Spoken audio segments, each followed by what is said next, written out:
When we visited the site in DC, what struck me at first was that even though we're in this urban, we were in a construction site and it was this urban environment, it felt completely in tune with the natural environment. It felt very balanced and like sort of one and aligned with the natural environment. So, and that's something that I wasn't expecting. I was expecting a more harsh, concrete, man-made structure, and I didn't get that feeling. It was the feeling that I got from it was that it was something very soft and it had a very settled, clean energy, and it was completely balanced with the natural environment of the river and the scenery. I guess I really like the idea that the works will be in a living space, and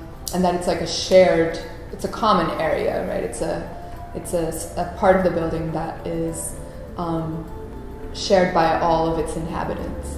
So I kind of think that the works having their root kind of in how the body relates to shared space, for me, works really well with how they're going to be displayed and positioned in the building.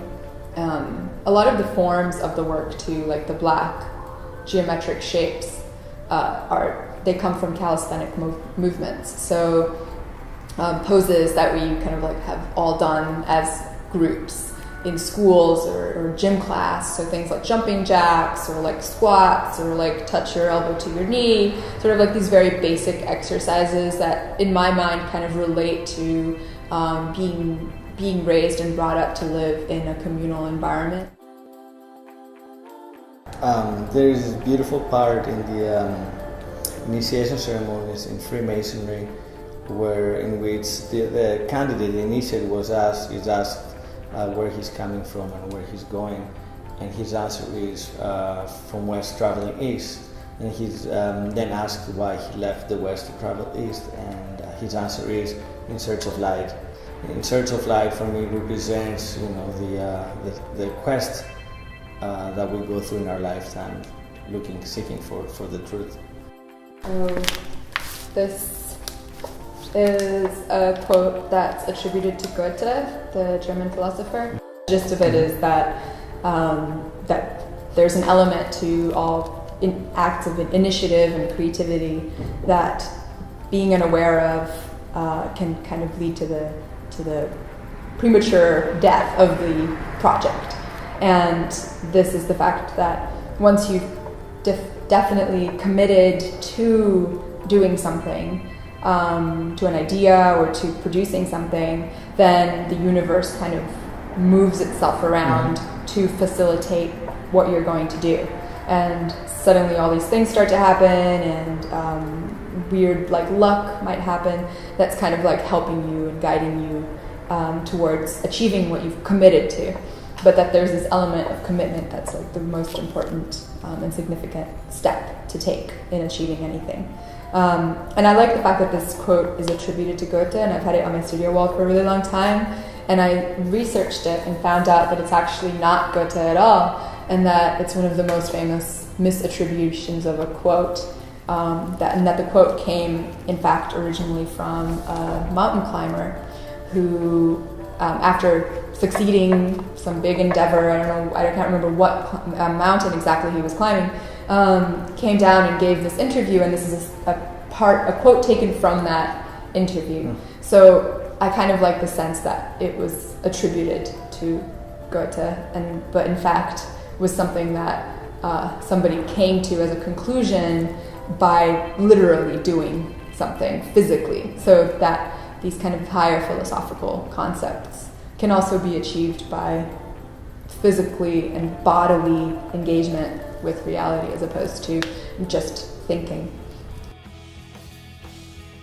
When I first go to the studio, I meditate for like 10-15 minutes just to get in the mood, clean my energy, my aura, and also to try to clean the space. So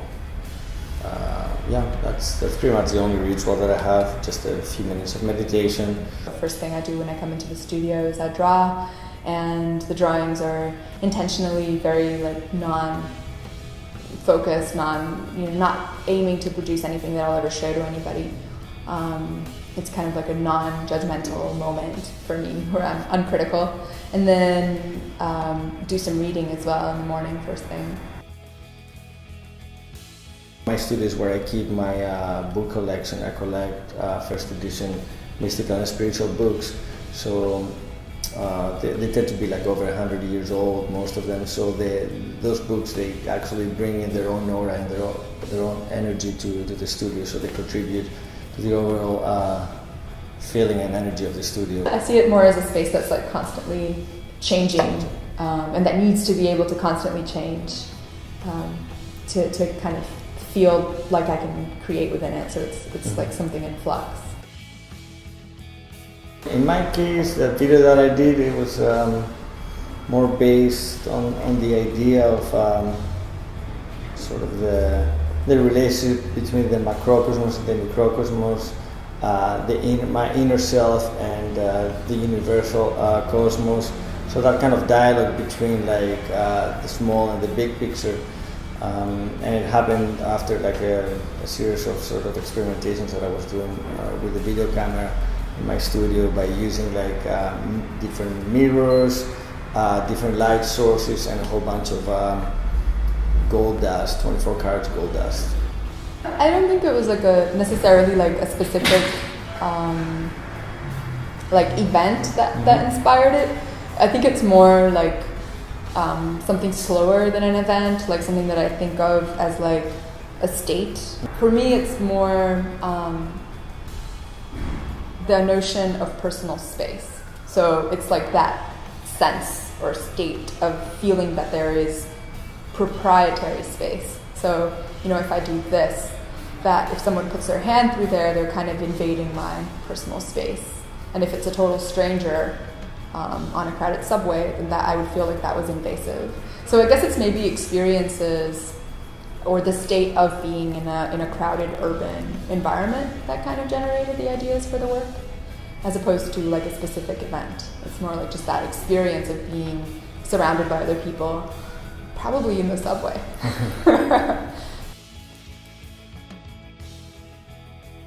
For me, it was the visit that we did at the site was the first time for me going to DC. I've been living in New York for a few years. I never had a chance to go to DC, and what kind of first thing that I noticed right away is how much cleaner and quieter DC was in comparison to New York. And even though it's like an old city with a great history behind it, and it's a busy city, I was just like amazed how how clean and quiet it felt in comparison to New York. I think the very first time I went to DC, now that I think about it, was probably when I was a teenager. And I had my very first boyfriend, so we went to DC together. So that, like, for some reason makes the Lincoln Memorial feel very romantic to me. The only time that I've used video before was to document my performances, but I've only done once before, like a piece that is just video based. So what was interesting about working completely in video was it's like a new medium for me. So it was all fresh, and I felt like just because I'm not quite sure how it works exactly yet, I'm not so familiar with video as a medium. I had no limitations. I felt like I was completely free to do whatever I wanted. So it felt fresh and limitless. And that goes really well in regards to the space that the video is going to be projected, because it's a new building, so something new for me that it's going to have a new home in this new residential building. There's always been a problem with using marker pens in drawing, and these are very, very large scale drawings, and markers fade over time very quickly.